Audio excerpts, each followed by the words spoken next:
When people ask me about the film, I always tell them it's a love story, primarily, you know, and it's a really sad love story. It's about a man who can't be who he wants to be, and what he becomes is so far from what he had seen himself to be when he was a young man that it distorts him, that it twists him up so bad that he does terrible things. We're not trying to make a documentary, we're trying to make a film that takes you on a journey and brings you someplace emotionally that's powerful and that forces you to rethink some of your perceptions or makes you look inside yourself.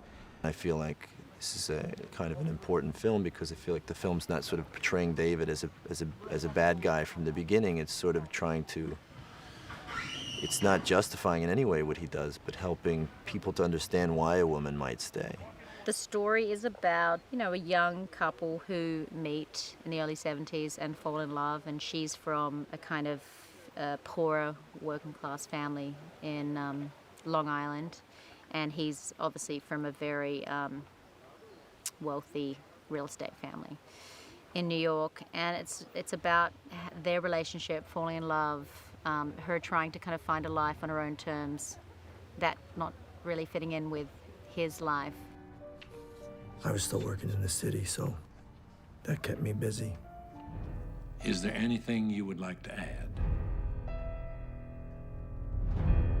The basis for the story came from the courtroom documents, which are the testimony of Bob Durst in the trial of the murder of Morris Black, where he was accused of killing his neighbor and chopping the body up and throwing it into Galveston Bay.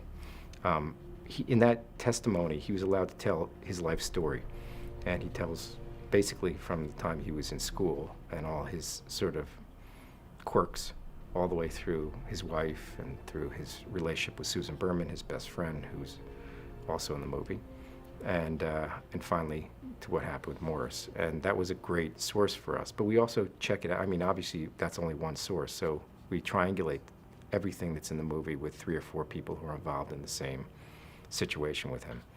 And in the movie, all that testimony, which is sort of a narration, it's sort of Bob telling his own story, or David telling his own story, ends up being a big part of the film. I mean, it's the spine of the movie. Thank you, David. I have no more questions. What was interesting about this experience is that because we were able to talk to the police and the detectives and the district attorney in each of these places and try to put their stories together, try to put the evidence together, try to gather as much data as we could, we were in some ways the only people that had a 360-degree perspective on what might have happened. And while, you know, we would never say, well, we know exactly what happened in this situation, because there's really only one person that knows exactly what happened. At the same time, for us, speculating on what we think may have happened was really important, and I think may help give closure to some of the people whose lives were destroyed by many of the events in this story. We're really meticulous. I mean, we went out and we did video interviews of a lot of people that were involved in the case, the McCormick family, which is Kathy's family. We do extensive, you know, research into the newspaper articles and, you know, real estate holdings, things, everything about that. And we try to, like, there's even dialogue in the film that is directly from interviews, you know, so we try to really imbue the film with a feeling of real, so that, you know, when people watch it, it sort of crosses the line from movie making into reality.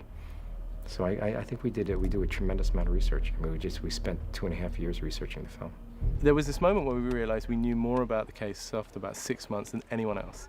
We knew more than the cops, we knew more than the families. And I don't think, I only accredit that to how much time we spent. This is all we did. If you have 3 people who are somewhat diligent doing that amount of work for 6 months, you tend to sort of uncover and triangulate all this information. And so what we came out with were three theories of what we thought had happened.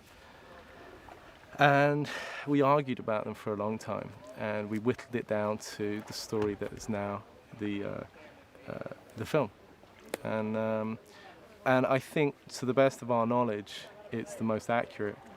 And so we've been, as faithful as we can to, the truth of what happened, and as respectful as possible to the people who are most affected.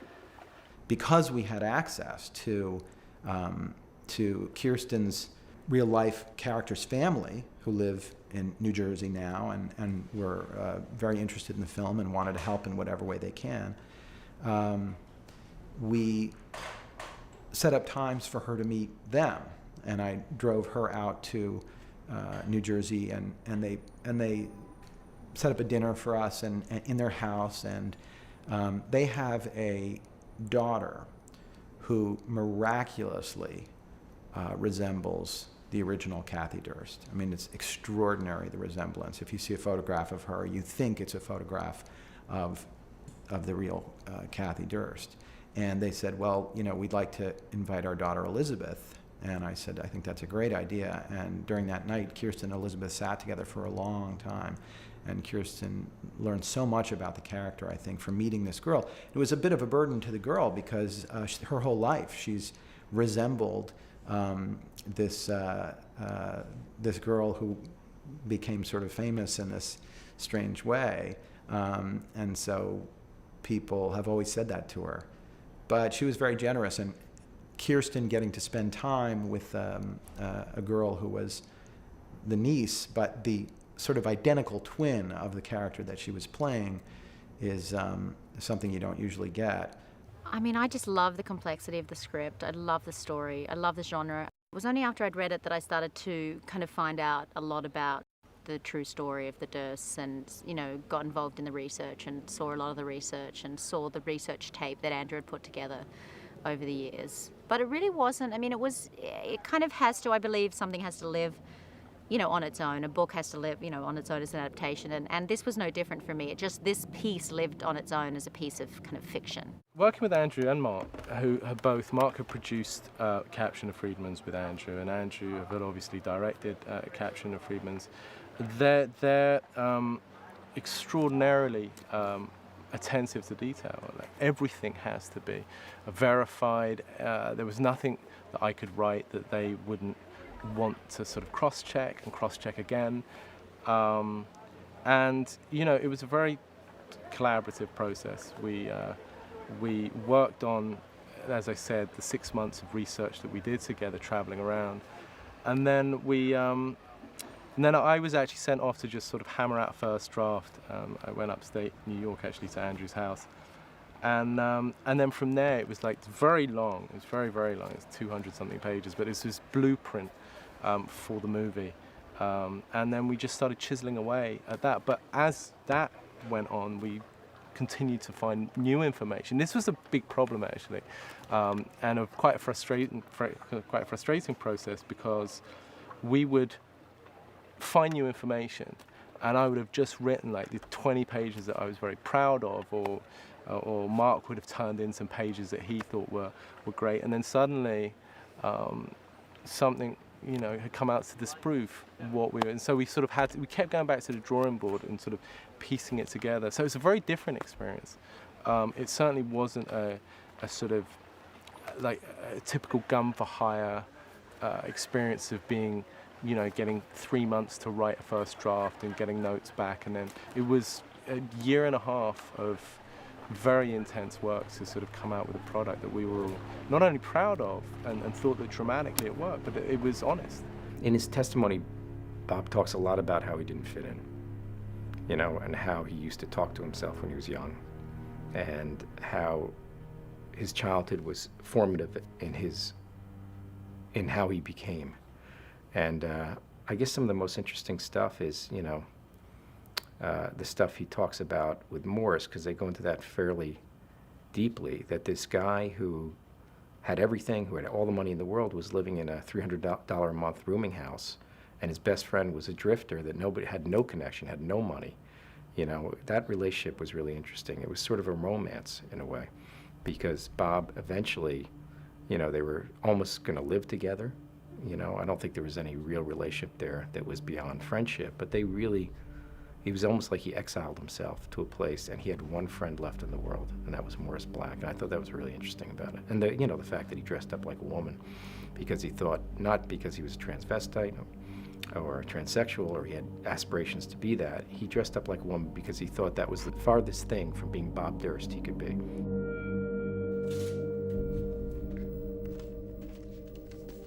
I think understanding Bob and Kathy was the difficult part. And there were a number of sources that came from. We were fortunate enough to look at the transcripts, the court transcripts from Galveston after Bob Durst was arrested for killing Morris Black. And it was pages and pages of that, about 2,000 pages of stuff. And of that, I would say there's about 100 pages of him talking about his relationship with Kathy. And I think because, as people do, even if you're lying in a testimony, you try and keep everything as close to the truth as you possibly can, and you just lie about the big thing, And so everything seems true because you seem quite natural. You seem to be recounting things quite naturally. And so I believed a lot of the testimony, and when you then spoke to other people, close friends of theirs, you realized that there was a lot of truth to it, and it was such a complicated relationship. And it was very romantic, and it was very sad and dramatic and dangerous. I guess in 1982, New York was sort of like at the tail end of the 70s and the beginning of the 80s, which, if I remember correctly, was a time of like going out and having fun in the city. There was a lot of drugs. There was a lot of partying. There was a lot of hope. It was the beginning of a very rich age, and I think that Katie sort of got swept up into that, and David went for the ride. But at the end of the day, it was not a good atmosphere for their relationship. It was not a place where David could survive. He was not a social animal. I think, they were essentially separated, although they hadn't admitted it to one another. But she got accepted to medical school and was basically going to be spending, the next, 10 years of her life at school. She was spending a lot of time up at the country house.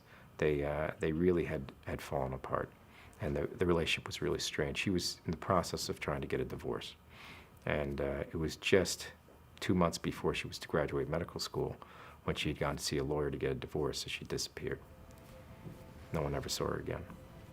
Why couldn't you just have given her what she wanted? I think that David doesn't fit into his family. I feel like David wants to be away from people, doesn't connect with them. I think he wants to basically be alone, be in nature, and he has a sort of fantasy of his life that's like in the woods and out of the city. And I think that the city represents everything that's wrong with him and what he thinks is wrong with the world. It's sort of this kind of chaotic mess that doesn't make any sense, and it's full of conflicting agendas, and there's no ultimate truth. There's just a bunch of different ideas, and I think he feels that way, and I think that something about being away from that, isolating himself, gives him some peace away from that reminder. David's relationship with his family is largely a non-relationship. His mother committed suicide when he was very young. He saw her commit suicide, jump off the roof of their garage, and from that point on, he was sort of shipped off to nannies, as he would call them. His father was a very hard worker, never home. He was separated from his brothers and sisters, and he lived in a sort of isolated world, and thereby his social skills were crippled. And as he got older, he was expected to go into the family business, and all these expectations were put upon him, and he tried to go a different way. And finally, he was roped by his father back into the business, and the results are obvious in the movie. The Marx family, they're a very protective family. They're a very secretive family. So you had this enormously powerful family, and into this family is born a young man who doesn't quite fit. And it may be the fact that he doesn't quite fit that is what attracts him and attracts the girl that he falls in love with, played in the movie by Kirsten Dunst. Well, Katie comes from the total opposite world that David comes from. She comes from a lower middle class Long Island family. She's the type of person who loves people for who they are, and she sees this man. She sees he's a little broken, but there's so much about David that's great. You know, he's charming, you know, and he's got a good sense of humor. And when he's one-on-one with you, you feel like you're the center of the world. So for her, I think she thought she could fix all the other problems, and that they could be happy together. I mean, in some ways, I don't know how unlikely a match it is because they're opposites and they tend to attract. He's sent by his father to fix her leak, and she lives in an apartment building that they own, and he's sent to fix her sink. He doesn't know anything about plumbing, and he knows he's not going to fix it when he gets there, but he's sent anyway to not fix it, so he doesn't fix it and meets her in the process. I think that they fell in love very quickly. Their upbringings were so drastically different, and I think the biggest problem, the biggest part of that was that, you know, David's character was so, or is so, haunted by his past. And so the big turning point in the movie is when, you know, Katie wants to have a family. And he can't, as he says in the movie, he can't fathom this idea of reproducing himself. And he is very happy to keep things as they are. By doing so, sort of clipping her wings slightly and being in control of that relationship. As soon as that happened, as soon as she understood she couldn't have a family, that was the beginning of the end. There's a pivotal moment in their relationship where she decides that she needs to have a baby, and he decides that he doesn't feel that he's going to be a good father, doesn't believe that he's a good person. And although she loves him and she's an adult who's made a choice to do that, he doesn't want to impose what's wrong with him onto a child, and is unwilling to have one for those reasons and fears, and that's not something that she's willing to accept. And I think it plants a seed of animosity between the two of them. It becomes poisonous. I've never been closer to anyone, and I don't know you at all. The casting was interesting. Andrew's a very kind of Andrew and Michael both very process-orientated people.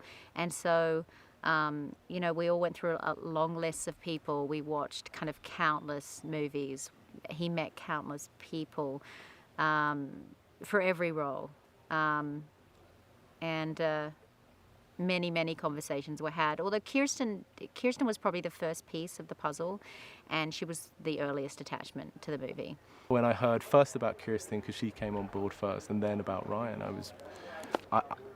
I knew that they would take it to a whole new level, which they have, by the way, completely. I mean, they've, you know, if screenplays are supposed to be just suggestive, you know, in the end, and you realize that more and more, especially being on set, that it is just suggestive, and what they've done to the characters and how they've sort of taken the material and work with it is extraordinary. They're fantastic. I'm a huge fan of both of them. So. Ryan was always our first choice to play David, because he's very capable of doing a lot without saying a lot, you know. And David was that character, you know. From the beginning, when we started writing the screenplay, we were often writing little things of dialogue that big, and then we would just take it out, and we would put a couple words in and a little more screen direction, and we would think of Ryan Gosling. So it was sort of a dream when he became part of the project. You smell good. You're gonna be late. So, I'm always late. You could always blame me. Kirsten was also, she was our first choice. She has, we always say about Kirsten that she is, she has that ability to make an uncomfortable man comfortable, you know. So she has a magnetic quality and a down-to-earth quality. I think something that Katie had, you know, which is a beauty, but also somebody who is accessible and true. So I think she's perfect. It's $39.50 each. That includes a generous tip. So Frank Langella plays my father, and Sanford Marks, who's a very, I mean, extremely wealthy real estate investor in New York City who owns like a good portion of Times Square. Comes from a lineage of very wealthy people, and they sort of bought land back when Times Square was a farm, and they kept owning it and just kept building whatever was appropriate at that time. Sanford Marks is a billionaire real estate son of a bitch who makes life miserable for everybody. His family, his deceased wife, his sons, and most of the characters in the movie. He's just an unredeemable. He's very much a man, I think, of his generation, similar to my father and to fathers of friends of mine who have a very certain air of dismissive about their children and about their children's accomplishments and what their children are supposed to do. This is a generation of male that looks upon their children not as individuals, not as unique entities apart from themselves, but as nothing more than products that they created and products that should do what it is they want them to do. And the sort of person you cannot get through to, no matter what you do. You can't. They just don't hear you. They have their way of looking at things, and you either abide by it or you don't. A very difficult person to be the son of. I think fathers in general, but particularly very powerful men who have built giant enterprises like Frank's character, Sanford Marks, are wily about how they persuade their minions to do what they want them to do. And in this particular case, his son is somebody that he has an agenda for. He absolutely wants his son to join the family business and to take over for him when he no longer wants to do it. That becomes an enormous priority for him, and it's infuriating to him that his son would consider anything else. This idea of having a health food store in Vermont that could never possibly make a penny is really just thumbing his nose at his father as far as his father's concerned.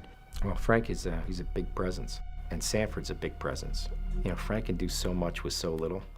You know, just by looking at you, you get chills sometimes. Every time he does something, he's brought so much to it, like he's folding his napkin at the dinner table when they go to the wedding dinner. You know, he's brought that kind of behavior to the movie. The little statements that he comes out with that are beyond what's written in the screenplay are right on. So obviously he has a knowledge of the father as Sanford. So he's lived through that. So he, when we met him, you know, we thought he was perfect for it. You're ignoring a very hard fact of life, David. What's that? She's never going to be one of us. Oh, I know. Isn't that great? I hope it really is a suspenseful thriller as a kind of movie-going experience, because I do think it's incredibly entertaining, and I hope it really makes people think about, you know, the complexity of a story like this, how, why, what happened, you know, see the complexities of human nature and why people do what they do, and, you know, I hope it makes people think and talk about what may or may not have happened. And I hope it really just genuinely entertains. Well, I always wondered whether if Katie and David had never left Vermont, whether they would be happy up there right now. You know? I think David was truly happy up there. I think that there was you know, money isn't everything, you know? And he was never motivated by money. He was motivated by something else. And to force him into the world that he was forced into was like beating a dog. Eventually it was going to bite you. We knew that we were making a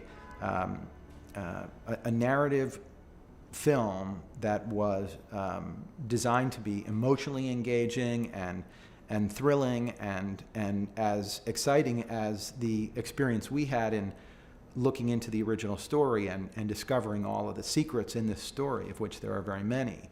But at the same time, we knew that we wanted to use a lot of the most unique elements of the true story as a way to ground our tale in a place where people could recognize it and would see the quirks and the oddities in the human beings that they were watching. I think that it's a very confrontational film and an approach to the subject matter, because it's not done in a black and white way. I mean, I think it's trying to be objective, like a journalist or something, where you come into a situation and you have to portray the situation honestly and allow the audience to make their own judgments and decisions. If I had to say anything about what people would take away from the film, I would say that sometimes things that you read in the paper or things that you hear are not always black and white, and there's a lot of gray area in life. And certainly, I think this film and Capturing the Friedmans, it's all about the gray area, about why people get together, why they love each other, why they fall apart, why horrible things happen, and what pushes people to those ends.